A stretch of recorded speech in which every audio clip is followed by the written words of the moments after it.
Así que hermanos, les invito a que abran sus Biblias, continuando con la exposición del Evangelio según Mateo. Vamos a continuar en el capítulo 12.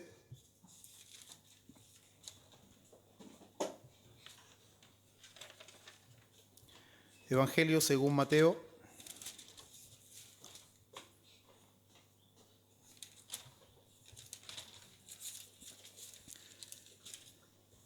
Capítulo 12. Hoy vamos a centrar nuestra mirada, amados hermanos, en el versículo 33 al versículo 37. 12, 33 al 37. Esta Biblia está bastante nuevecita, se pegan las hojas.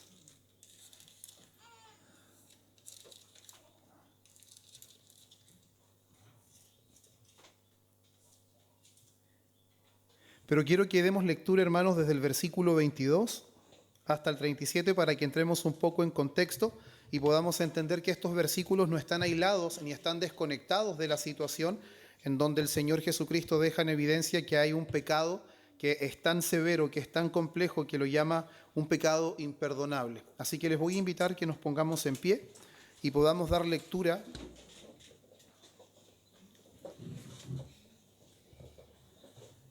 a estos versículos. Evangelio según Mateo, capítulo 12, vamos a dar lectura del versículo 22 al versículo 37 en el nombre del Señor.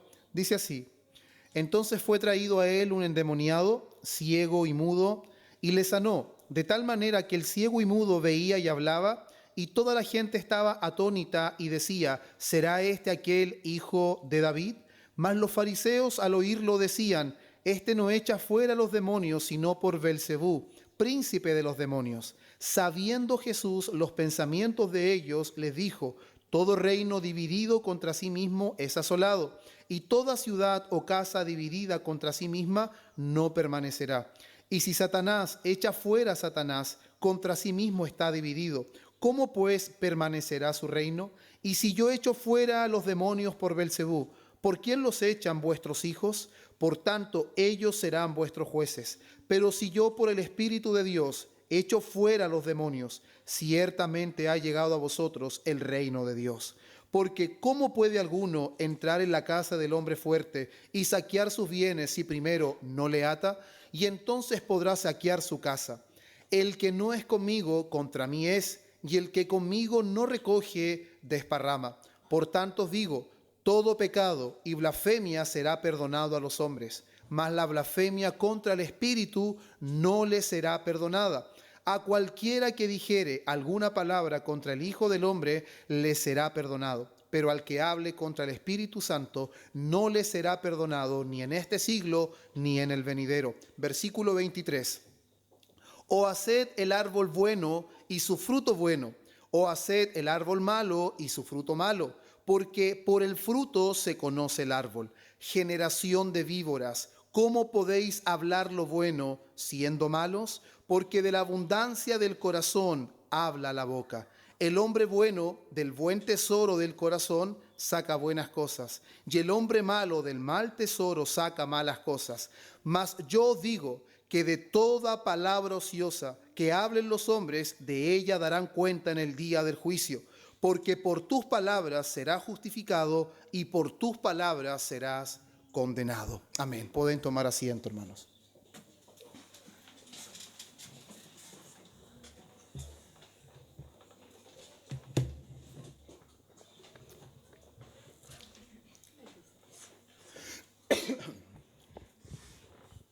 Di lectura, hermanos, a todos los versículos para que podamos también refrescar un poco la memoria de lo que habíamos compartido el domingo anterior, donde claramente este escenario en el que se encuentra Jesús es un escenario bastante complejo. Las afirmaciones que el Señor hace en esta situación son afirmaciones un poco escalofriantes, hermanos, dando a entender claramente que lo que están pensando, lo que están diciendo los fariseos es un pecado que es llamado blasfemia en este contexto.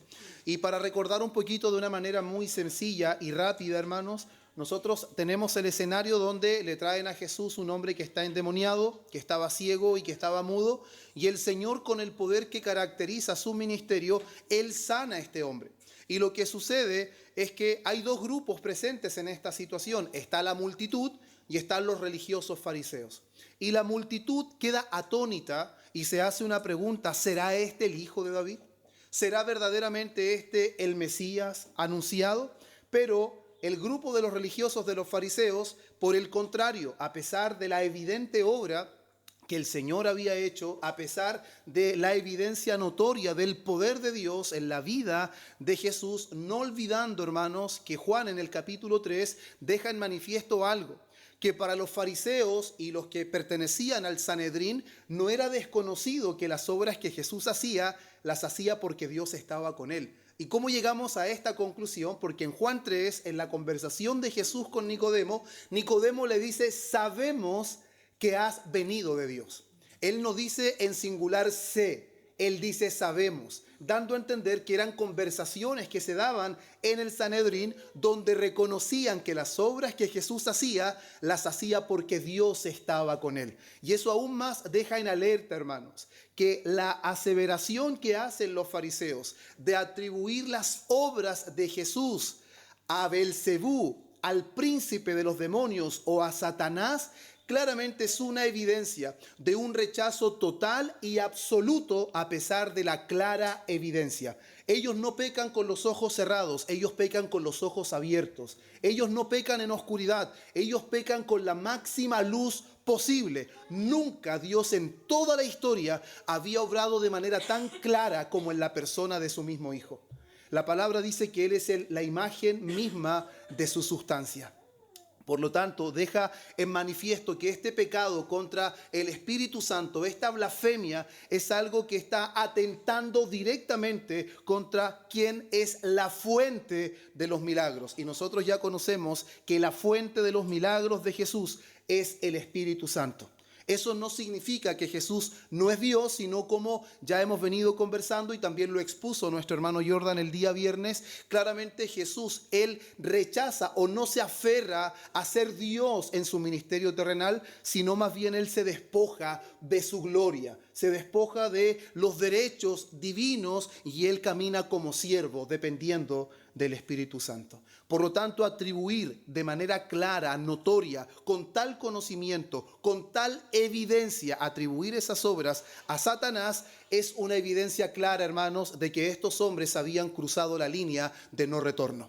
Estos hombres dejaron en evidencia que la única luz, la única fuente de donde proviene el bien para el hombre o la salvación para el hombre, ellos la habían llamado Satanás. Entonces ya Jesús dice claramente, o como lo expresa en el Evangelio de Marcos capítulo 3, que son reos de eterna condenación.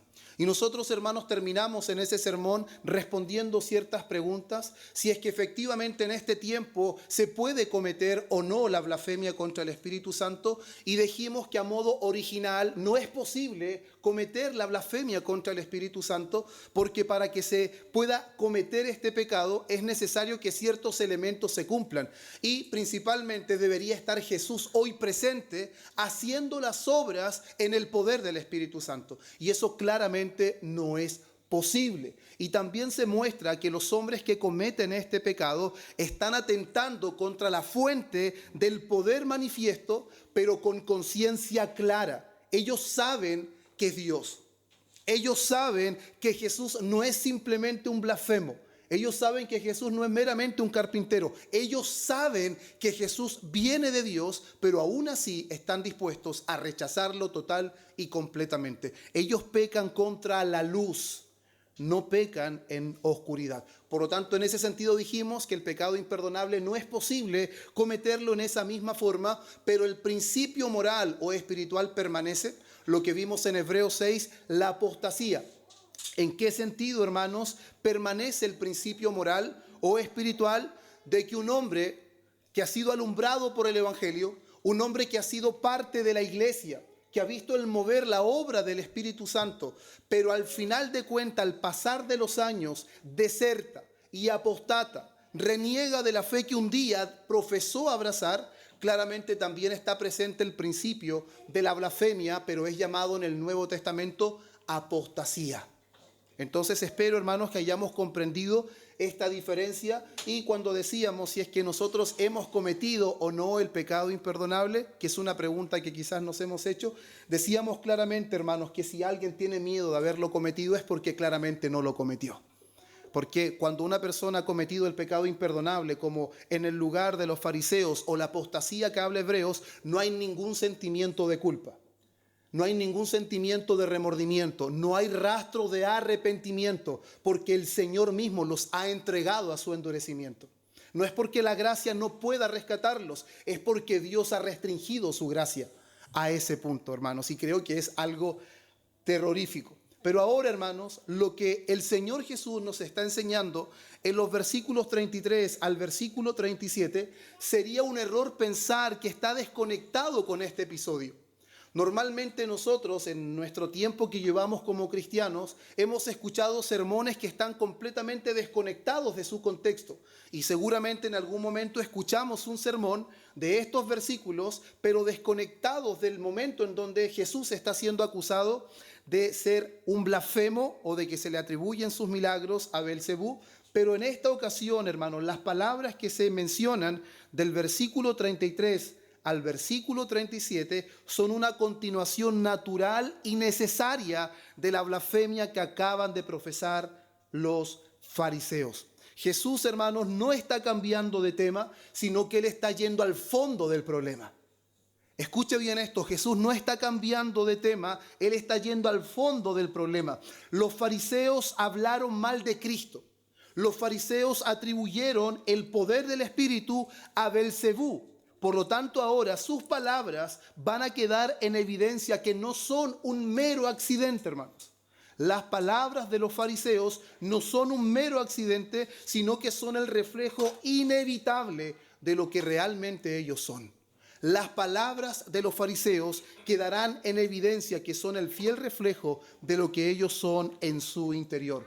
Es por eso, hermanos, que Jesús dirige su atención no solo al pecado cometido, sino al origen de este pecado.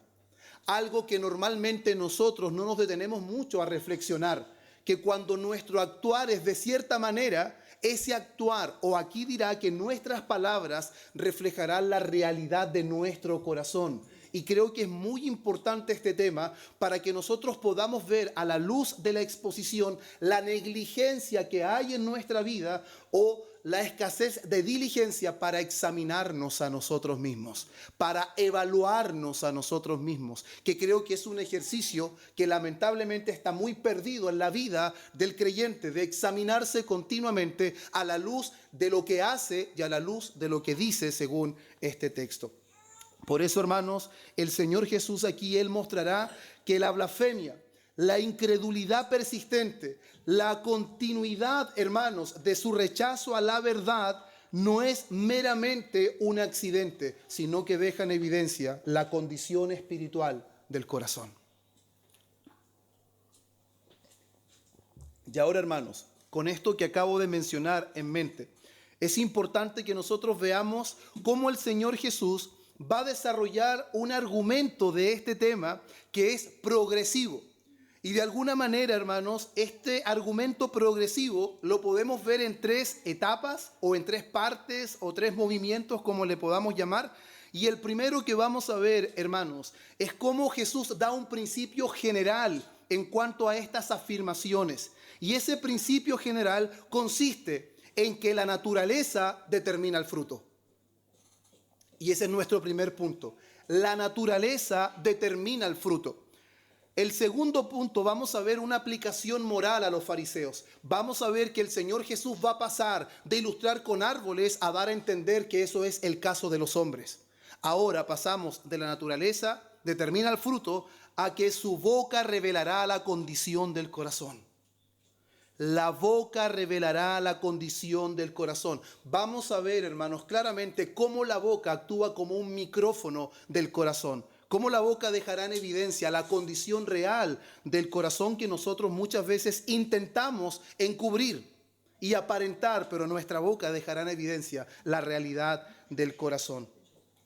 El tercer punto, el juicio basado en las palabras. Hermanos, esto es algo a considerar. el Señor Jesús no solo está dando una enseñanza para que nosotros tengamos un nuevo aprendizaje, no solamente nos está dando a entender algo que es importante, Él está diciendo que en esta enseñanza está conectada a un juicio. Esta enseñanza está conectada a un juicio. ¿Y cuál es ese juicio? Dios juzgará cada palabra, porque cada palabra nace del corazón. Y eso es lo que nosotros, hermanos, vamos a estar viendo. Y el título de este sermón, que es algo que normalmente olvido mencionar, el título de este sermón es Nuestras palabras, el eco de nuestro corazón. Nuestras palabras, el eco de nuestro corazón.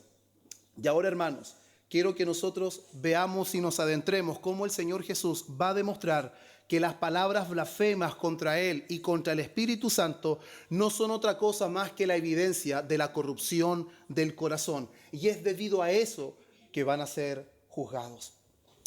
Versículo 33, ¿qué nos dice? Versículo 33.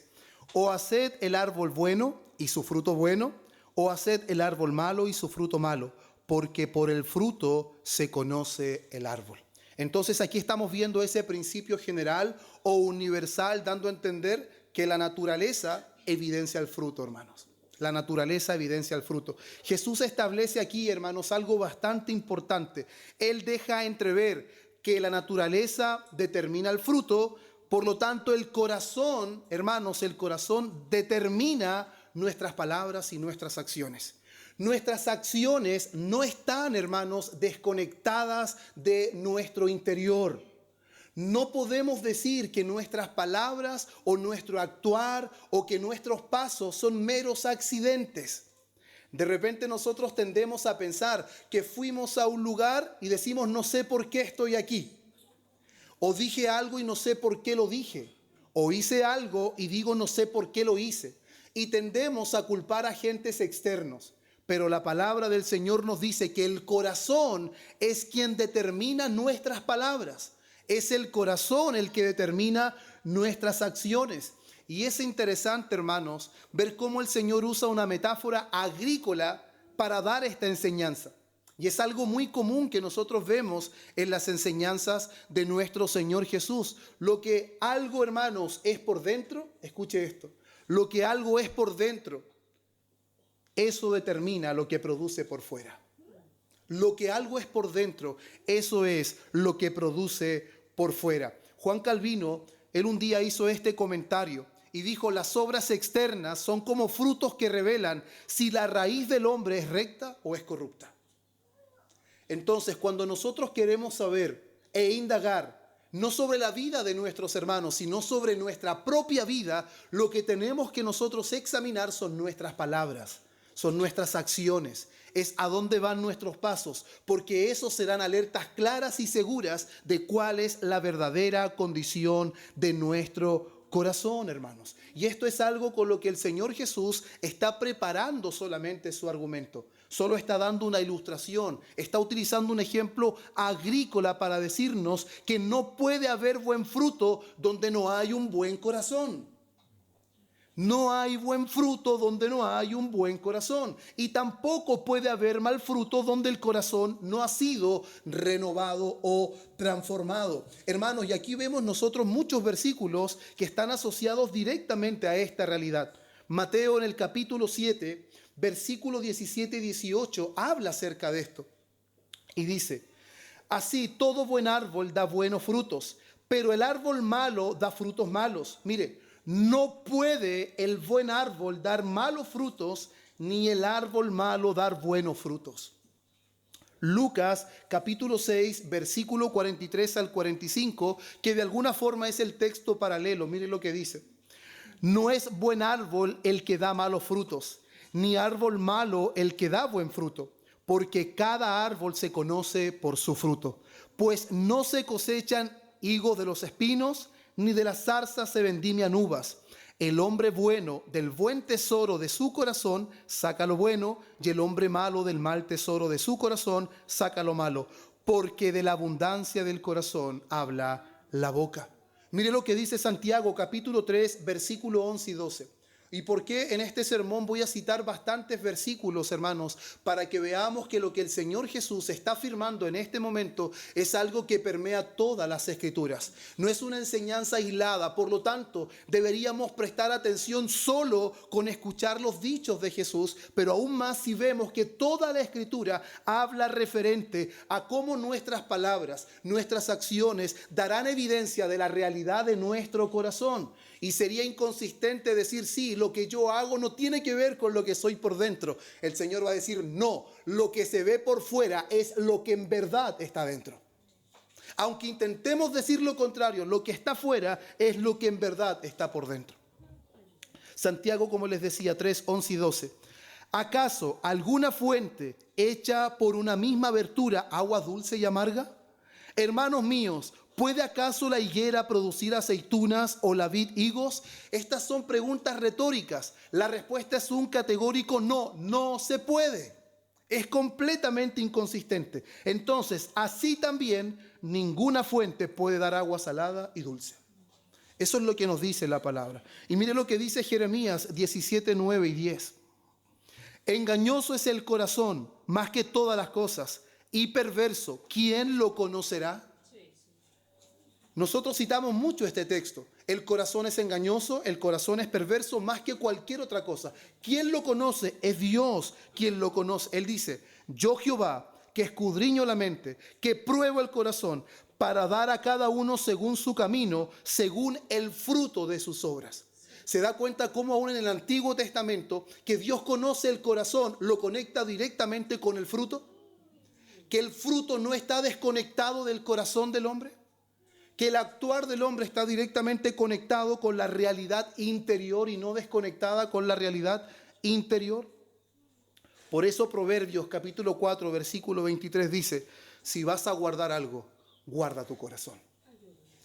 Si vas a dedicar tiempo en proteger algo y en cuidarlo, es tu corazón, porque de él mana la vida. Eso dice Proverbios 4:23. Y Romanos 8, 7 y 8 una vez más deja la realidad de cómo nuestra vida, nuestra humanidad se opone a Dios. Dice, por cuanto los designios de la carne son enemistad contra Dios, porque no se sujetan a la ley de Dios, ni tampoco pueden. Y los que viven según la carne no pueden agradar a Dios. Eso es lo que las Escrituras nos enseñan, hermanos. Por eso, esta afirmación que el Señor Jesús está dando prepara todo el argumento siguiente para lo que es el versículo 34 y versículo 35, que dice de la siguiente manera: generación de víboras. Otras versiones dicen camadas de víboras. Otras versiones también lo expresan como que son engendros de víboras. Por lo tanto, es una aseveración bastante fuerte. ¿Cómo pueden hablar lo bueno siendo malos? Porque de la abundancia del corazón habla la boca. Hermanos, qué aseveración más fuerte, camada, descendientes de víboras, fruto de víboras, generación de víboras. Es un comentario bastante fuerte y doloroso, hermanos. Pero lo que se está refiriendo con víboras no se está refiriendo simplemente a una serpiente, sino una víbora es una serpiente venenosa. Lo que Jesús está afirmando ahí, que esas personas están dejando en evidencia algo que muchas personas no quieren reconocer en este tiempo, de que no todo ser humano es un hijo de Dios.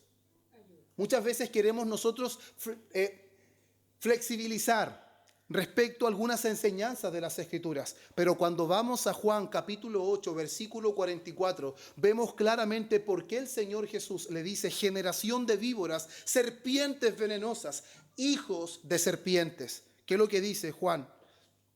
Dice, vosotros sois hijos de vuestro padre el diablo, y los deseos de vuestro padre queréis hacer. Él ha sido homicida desde el principio y no ha permanecido en la verdad, porque no hay verdad en él. Cuando habla mentira, de suyo habla, porque es mentiroso y padre de mentira. Él ha sido homicida desde el principio. ¿Qué es lo que querían hacer los fariseos en conjunto con los herodianos? Destruir a Jesús.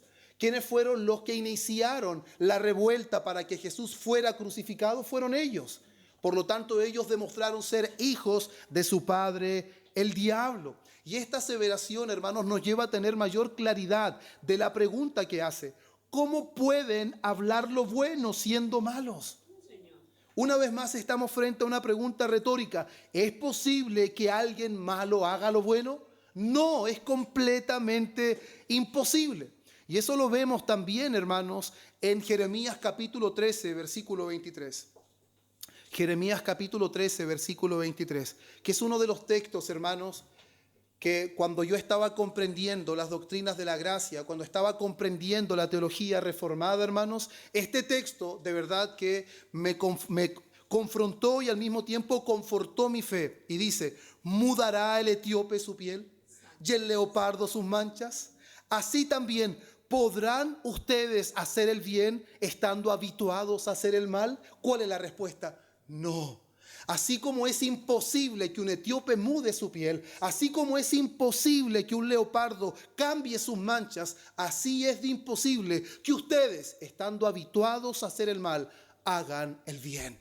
¿Qué es lo que deja en claro este texto? Que la corrupción del hombre no es parcial, la corrupción del hombre no es externa, no es superficial. El hombre está corrupto completamente, de raíz está corrompido. Es por eso que no puede hacer el bien, porque es malo, no anhela el bien. Y no solamente lo hace, sino que está habituado a hacer el mal. Está habituado. Y la palabra que se utiliza en ese texto de Jeremías para decir habituado, hermanos, es un texto que habla de estar acostumbrado, de estar enseñado, discipulado. Es una rutina, es parte de su vida. Hacer el mal. Esto deja en evidencia, hermanos, la imposibilidad y la impotencia moral que todos los seres humanos tienen en su propia vida, en su propio corazón. El Señor Jesús está dejando en manifiesto que ellos son malos por naturaleza. Están dejando en evidencia que así como el árbol malo da fruto malo, ellos son malos y no pueden hacer lo bueno. Ellos no pueden tener un buen comentario de Jesús porque son malos. Ellos no pueden reconocer la gloria del Señor en su ministerio porque son malos. Ellos no pueden llamar bueno a lo bueno, sino que a lo bueno llaman malo, porque su raíz es mala, porque su corazón es malo. Y hermanos, es importante considerar que en este mismo texto, en el mismo pasaje, el Señor Jesús da el porqué. Dice, generación de víboras, ¿cómo podéis hablar lo bueno siendo malos? Y dice, porque de la abundancia del corazón habla la boca.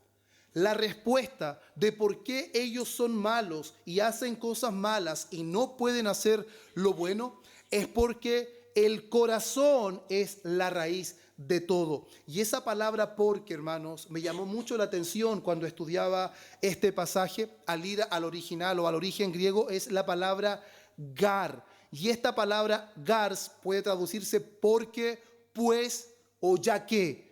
Y eso, hermanos, introduce la razón, la causa o la explicación de lo que el Señor acaba de afirmar. Eso quiere decir que Él le está diciendo, ustedes no pueden hablar lo bueno porque son malos. ¿Y qué significa esto? Que la maldad no se origina en sus bocas, la maldad se origina en sus corazones. La maldad simplemente la vemos reflejada por fuera, pero tiene su origen internamente. Todo lo que el hombre es en su exterior es porque así lo es en su interior. Eso es lo que el Señor Jesús está enseñando.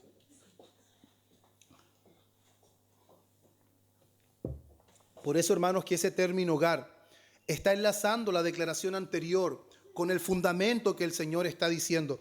Eso introduce, hermanos, esa explicación lógica, porque de la abundancia del corazón habla la boca. Eso quiere decir, la razón por la cual sus palabras son malas, escuche esto, la razón por la cual sus palabras son malas es que su corazón está lleno de maldad.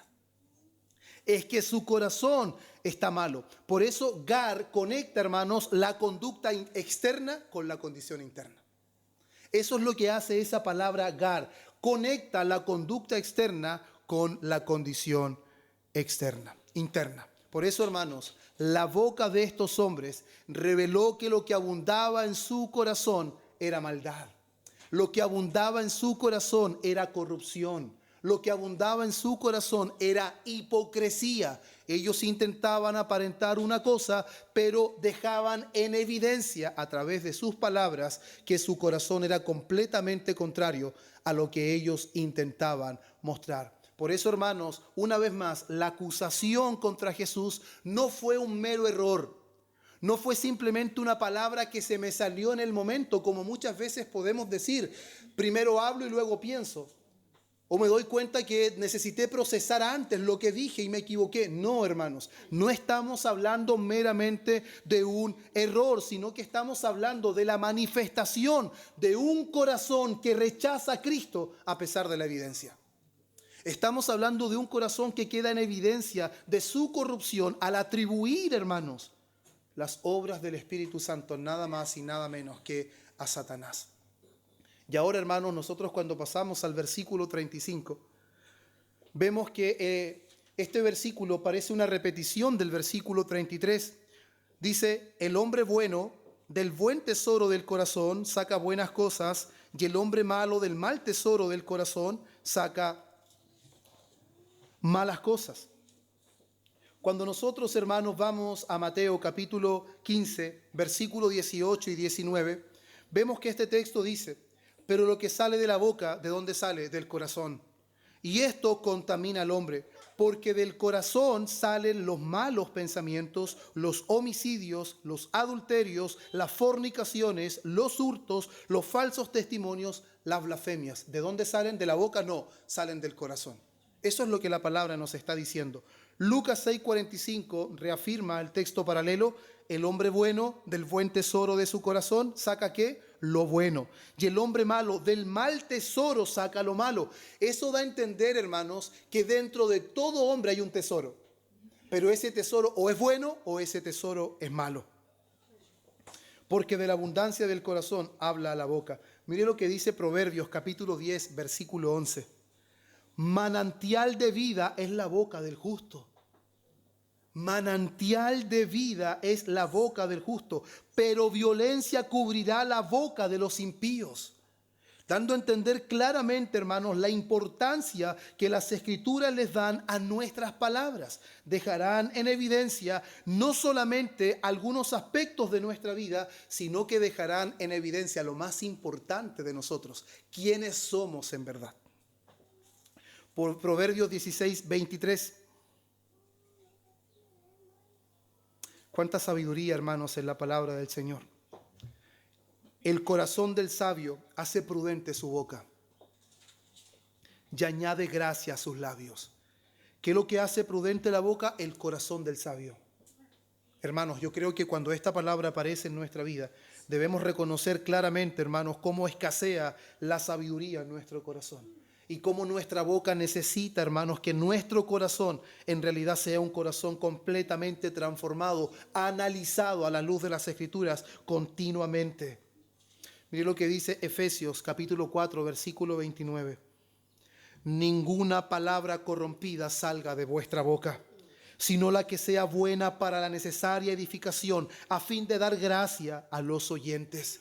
¿Qué es lo que debería salir de la boca de los creyentes, de quienes hemos sido regenerados, los que tenemos un nuevo corazón?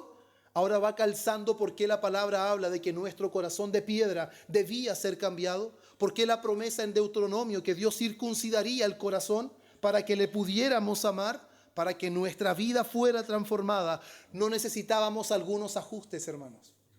De repente nosotros presentamos el Evangelio como si las personas solamente necesitaran pequeños ajustes. Necesitan dejar de fumar, necesitan dejar de ir a ciertos lugares, necesitan cambiar ciertas prácticas, ciertos hábitos. No, hermanos, necesitan nacer de nuevo. Necesitan un nuevo corazón. Necesitan nueva vida que solo imparte el Espíritu Santo y no sin su palabra, hermanos. El Espíritu Santo no actúa separado de la palabra porque es la palabra la que Él aplica en el corazón. Proverbios 12, 14. El hombre será saciado del bien del fruto de su boca. Escuche esto, hermanos. Y le será pagado según la obra de sus manos. Corazón, boca, manos, todo está conectado. pero todo brota de lo interior. Lo exterior solamente es un reflejo. Por eso, cuando Samuel va a buscar quién es el próximo rey, él se deja impresionar, siendo un hombre de Dios, por los aspectos externos. Pero Dios le dice: no te engañes, Samuel. No te engañes al ver lo hermoso de su parecer o al ver su estatura. Porque Dios, ¿qué es lo que ve? El corazón.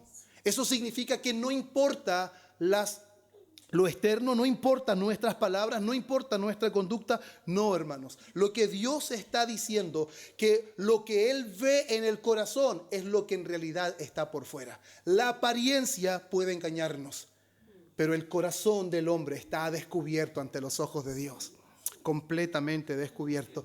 Por eso podemos llegar a decir, y que no se malentienda, hermanos, podemos llegar a decir que en cuanto a la capacidad que tenemos, podemos, no que debamos, podemos engañar a alguien, haciéndole pensar una cosa. Pero qué insensatez. Dios no puede ser burlado. Dios no puede ser engañado, hermanos.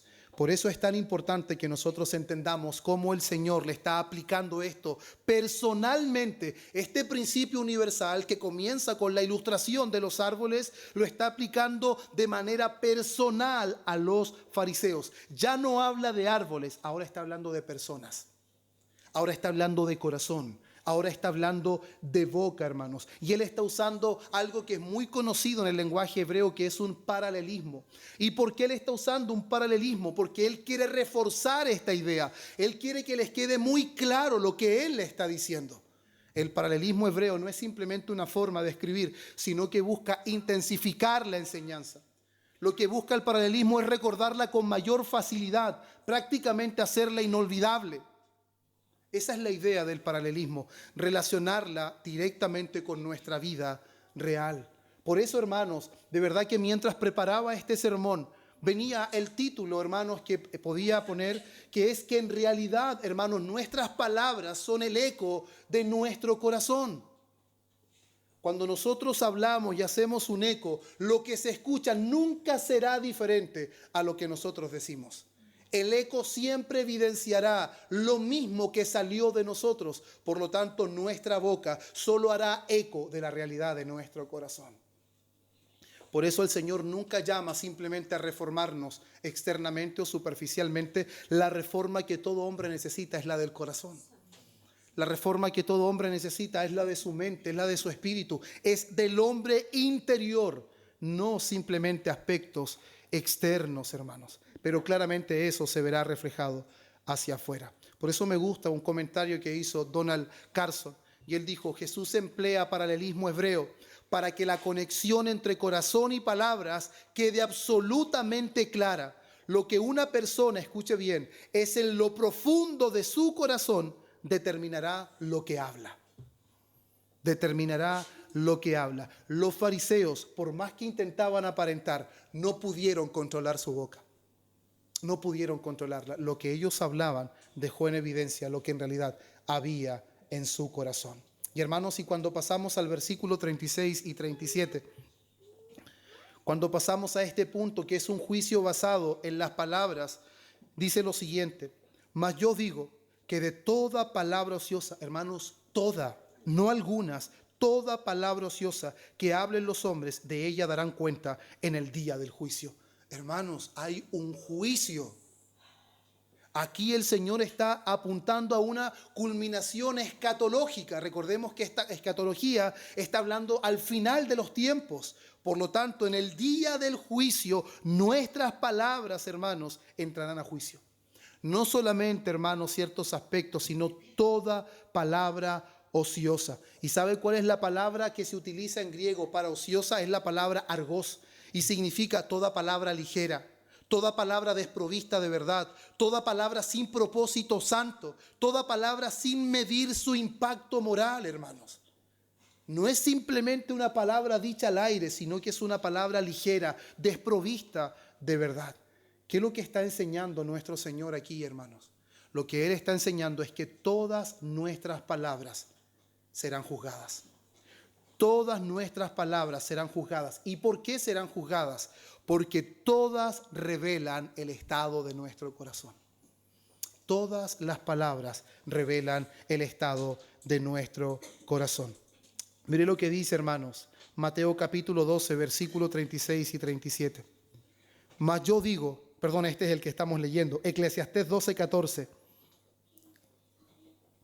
Porque Dios traerá toda obra a juicio. ¿Cuántas obras traerá a juicio? Toda.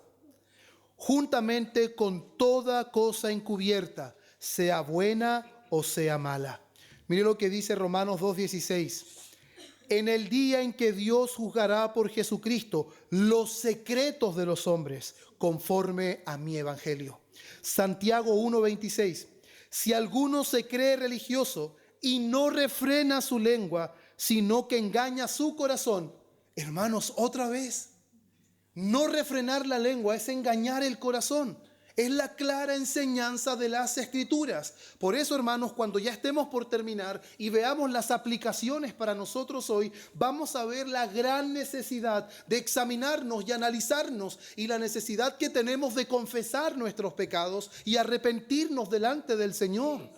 Y que aunque nuestros corazones estén regenerados, debemos reconocer que aún necesitamos continuamente la intervención del Espíritu. Y nuestra negligencia nos va a llevar a que lamentablemente nuestro actuar evidencie la decadencia de nuestro corazón. El corazón del creyente puede decaer y sus palabras, sus pasos, su actuar evidenciará que su corazón no está al rojo vivo, sino que está humeando. Y eso es algo que no podemos mirar a la ligera. No podemos considerarlo como la nada. Soy creyente, soy salvo, siempre salvo. Amén, hermanos. El que comenzó en nosotros la buena obra, la perfeccionará hasta el día de Jesucristo. Jesucristo hizo su obra completa en la cruz por nosotros. Por lo tanto, la obra externa la hizo completa, la obra interna también la hará completa. No hay ninguna duda de eso. Pero ahora el creyente es responsable de su vida espiritual. El creyente es responsable de oír esta palabra y no ser un oidor olvidadizo. Y reconocer que ha sido negligente en examinar sus palabras, en examinar su conducta, en examinar hacia dónde van sus pies, qué es lo que hacen sus manos, hacia dónde van sus pensamientos. Si solo Dios es el Señor de la conciencia, entonces nuestra conciencia debería estar sometida a la palabra. Eso es algo muy importante. Mire lo que dice Judas 14:15, porque tiene un solo capítulo. De estos también profetizó Enoc, séptimo desde Adán, diciendo: he aquí vino el Señor con sus santas decenas de millares para hacer juicio contra todos y dejar convictos a todos los impíos de todas sus obras impías que han hecho impíamente y de todas las cosas duras que los pecadores impíos han hablado contra él. Solo cosas hechas, no, también lo que han hablado. Porque no solo las obras, sino nuestras palabras evidencian lo que verdaderamente hay en nuestro corazón. Y el texto, hermanos, que creo que es el que mejor ejemplifica que habrá un juicio, hermanos. Y que por más que nosotros intentemos ocultar muchas cosas, el escritor de Hebreo dice: no seas insensatos, porque no hay cosa creada que no sea manifiesta en su presencia. Antes bien, todas las cosas, incluyendo su corazón y el mío, hermanos, incluyendo su mente y la mía, están desnudas y abiertas a los ojos de aquel a quien tenemos que dar cuenta. Eso es lo que nos dice la palabra. Y esto no es una señal para que usted esté atemorizado y dude de la obra del Señor, sino más bien para que sea agradecido y considere la gloriosa obra que Dios ha hecho en su vida, de cambiar su corazón, regenerar su vida, para que ahora nosotros estemos desperdiciando el tiempo y no seamos diligentes en esto tan importante. Porque por tus obras serás justificado y por tus palabras serás condenado. Pero antes de eso, hermanos, John Owen dijo lo siguiente: las palabras no son simples sonidos vacíos, llevan la firma del corazón. Uy, eso me encantó, hermano. ¿Escuchó? Las palabras no son simples sonidos vacíos, llevan la firma del corazón. Por eso serán evaluadas en el juicio. Cada palabra lleva la firma de nuestro corazón. Y no solo palabras, absolutamente todo, hermanos. Absolutamente todos. Ahora, versículo 37. Porque por tus palabras serás justificado y por tus palabras serán condenados. ¿Qué es lo importante de esto? Jesús, hermanos, no está enseñando justificación por obras. Podríamos pensar aquí, por tus palabras o pueden ser justificados o pueden ser condenados. No, hermanos.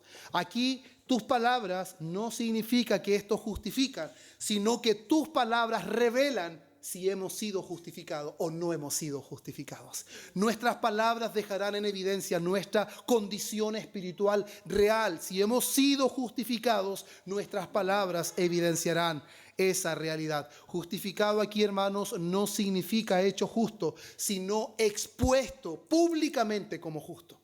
En el día del juicio, nuestras palabras dejarán en evidencia que somos mostrados o expuestos como justos. Por lo tanto, hermanos, en el día de juicio se mostrará públicamente la justicia de quienes creyeron en Cristo y quienes no han creído en Cristo. Por eso, hermanos, Dios no nos justifica por nuestras palabras, que eso quede claro.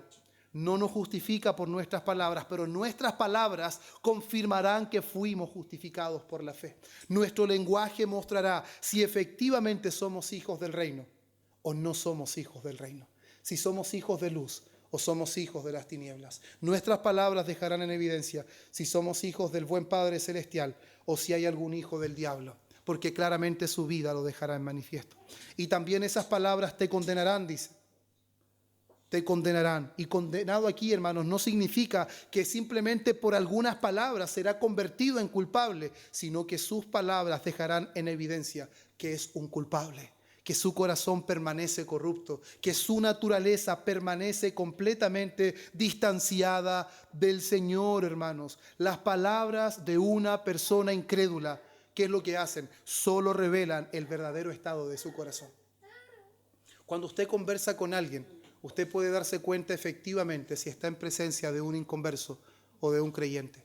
Y no solamente eso, también puede darse cuenta si está en presencia de un creyente que está decayendo, de un creyente que se está enfriando.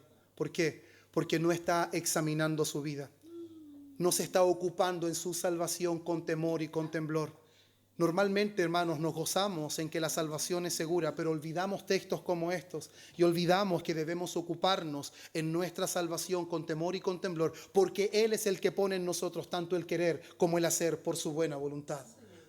Un creyente debería ser diligente, debería normalmente estar preocupado por su vida espiritual.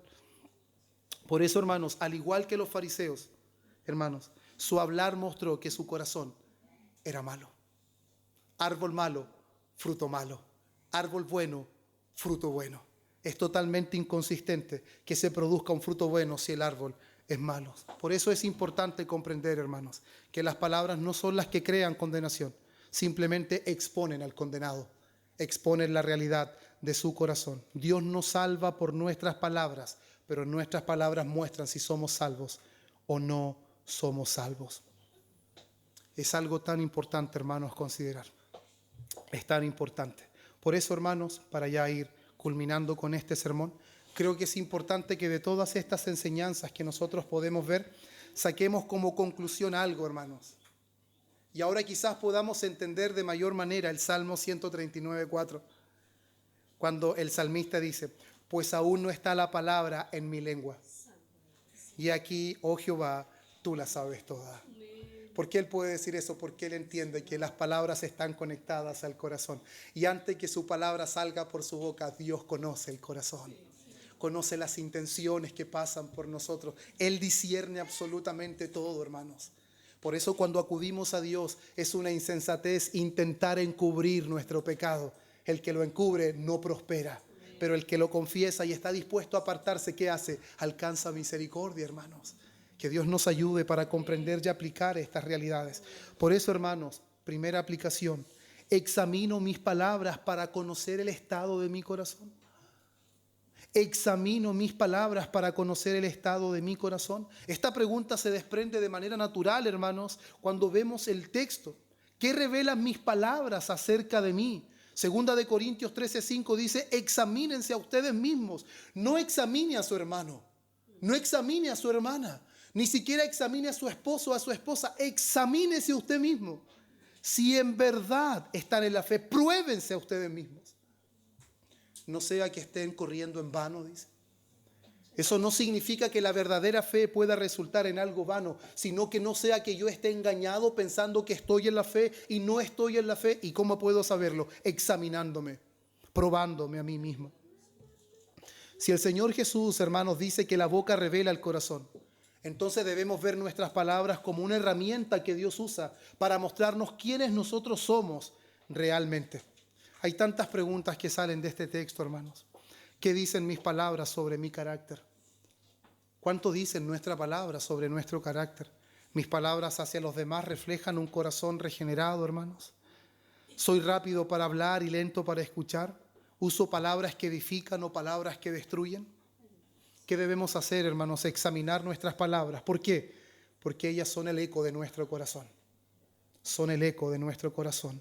Ahora, ¿soy diligente o negligente en hacer esto, hermanos? Normalmente, hermanos, como les decía al principio, es una práctica que como creyentes quizás no tenemos, no hacemos normalmente. En evaluar nuestras palabras, inclusive la intensidad de nuestros dichos. Porque no solo nuestras palabras, sino la intensidad de nuestras palabras dejan en manifiesto la realidad de nuestro corazón, hermanos. Muchos creyentes esto lo miran como algo innecesario, pero Jesús dijo que habrá un juicio, hermanos, que dejará en evidencia nuestras palabras, por lo tanto no lo podemos ver de manera superficial. Ahora, ¿somos intencionales al analizar cómo hablamos, hermanos? ¿O pasamos por alto como si las palabras no importaran? ¿Nos justificamos diciendo así soy yo? ¿Solo era una broma? ¿No lo dije en serio? Porque acostumbramos, hermanos, a encubrirnos nosotros mismos. Queremos esconder la realidad de nuestro corazón. Ahora con esto no estoy diciendo que no hay bromas reales. Estoy haciendo un llamado a que nos examinemos si en realidad lo que dijimos fue una broma o fue verdad. Para que nuestro corazón, que Dios ya lo conoce, nosotros lo conozcamos y podamos rendirlo ante el Señor. Hermanos, reconocemos cuando nuestras palabras son pecaminosas. Reconocemos cuando nuestras palabras son duras. Reconocemos cuando nuestras palabras son hirientes. Reconocemos cuando nuestras palabras son exageradas, hermanos. Ahora yo creo, hermanos, que ninguno de nosotros está exento de este sermón. Ninguno.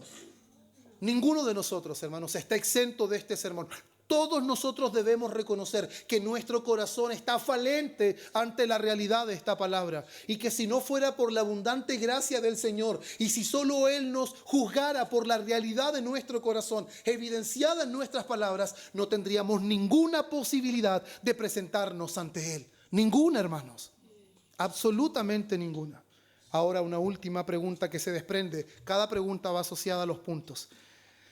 ¿Qué esperamos, hermanos? ¿O qué esperan aquellos que aún, hermanos, quizás no son creyentes? ¿Esperas hasta el día del juicio para enfrentar la verdad? ¿O responderemos hoy? ¿O responderás hoy? Jesús enseñó, hermanos, que habrá un juicio por cada palabra ociosa. Ahora, ¿qué vamos a esperar? ¿Que Cristo nos confronte en aquel entonces? ¿O permitiremos que la palabra nos confronte hoy? ¿Qué vamos a permitir, hermanos? ¿Vamos a esperar hasta aquel día? ¿Y vamos a mirar como esto simplemente una enseñanza más? Hermanos, que nadie espere a que sea demasiado tarde. No nos acostumbremos a hablar de manera ligera, hermanos. De repente podemos caer en acostumbrarnos en hablar de manera ligera y simplemente refugiarnos. Es que yo soy así, deben comprenderme. No, no, hermanos. Debemos reconocer que esa no es la manera en que Dios quiere que seamos y que para eso tenemos su Espíritu. Nunca debemos minimizar el pecado verbal porque eso deja en evidencia la realidad de nuestro corazón. No debemos ignorar el diagnóstico espiritual que Jesús está haciendo, hermano. Si nuestras palabras serán juzgadas en el último día, entonces ¿cuándo debemos arrepentirnos? Hoy. ¿Cuándo seremos juzgados? En el día final. ¿Y cuándo debemos arrepentirnos? Ahí no se podrá arrepentir. Hoy debemos arrepentirnos. Hoy, por eso, hermanos míos, Jesús nos enseña que nuestras palabras no son simples sonidos, son el eco de lo que realmente vive dentro de nuestro corazón. No son meros sonidos, son el eco de nuestro corazón, hermanos. Por eso, si buscamos que Dios transforme el corazón, entonces debemos entender claramente, hermanos, de que el Señor Jesús no simplemente está llamando a mejorar nuestro hablar, porque quizás alguien puede entender eso. El Señor Jesús quiere que seamos más educados para hablar. Quiere que mejoremos nuestro léxico, No, hermanos, el Señor no está interesado. Si usted y yo queremos mejorar nuestro léxico, bien por eso, hermanos. Si queremos mejorar la forma en que nos expresamos, muy bien, hermanos. Pero lo que el Señor Jesús está hablando no es simplemente a mejorar nuestro hablar, sino a reconocer que se necesita un corazón nuevo. Que el problema está en la naturaleza, que el problema está en el corazón, el problema no es superficial, el problema no está en la boca, el problema no está en las manos, el problema está en el alma. Por eso la necesidad de Ezequiel 36:26, les daré un corazón nuevo y pondré espíritu nuevo dentro de ustedes. Esa es la gran obra del Evangelio. Solo un corazón transformado puede producir palabras transformadas. Vamos a orar, hermanos.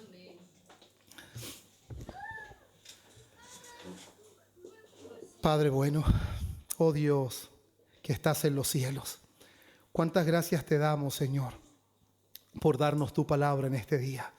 Ciertamente tu palabra nos ha hablado, nos ha nutrido, nos ha edificado, porque no solo de pan vivirá el hombre, sino de toda palabra que sale de la boca de Dios. Es necesario, Señor, que seamos confrontados. Es necesario, Señor, que puedas dejar al manifiesto la realidad de nuestra vida. Reconocemos nuestra negligencia.